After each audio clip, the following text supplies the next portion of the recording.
So this might be a little bit of a ranting video, but these are some of the theories that I unfortunately didn't have time to really divulge in my thesis about the difference between these dogs that were named and the vast majority of dogs that were unnamed. And it ties in very easily into, are the dogs that we see on the walls of ancient Egyptian tombs real? Were they a real personal dog for that personal ancient Egyptian person? And the main theory is pretty simple. I truly believe that if the dog was named, if someone took the time, because obviously ancient Egyptians, they helped plan out most of their tombs, they helped plan out certain elements of it, of what they wanted to include there. If an ancient Egyptian looked and said, I want a dog underneath my chair, and I want this name carved above it, then I have to think that that was their personal animal.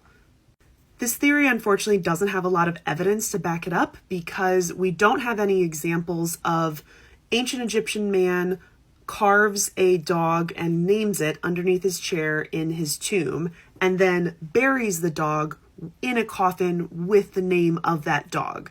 We unfortunately don't have any evidence of that nature. But we do have evidence that dogs that were named were buried. We have, I think, 3 examples. There might be a little bit more. 2 of them are coffins that actually have the name of the dog written on it.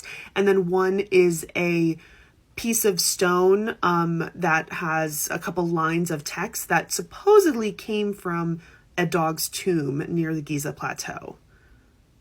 Now, all of these I'll talk about individually. Let me know if you want me to start with a couple of those. But evidence that an ancient Egyptian is giving a coffin and therefore giving offerings to a dog and to the burial of a dog shows their commitment to them and shows that they obviously meant something very important to them. And that name is kind of what I've pictured as the simplest way to show your appreciation, to show your love and respect for that dog. That does not mean that all of the dogs that are unnamed but are still shown under the chair were not loved by their owner. It's all I can really go off of from now.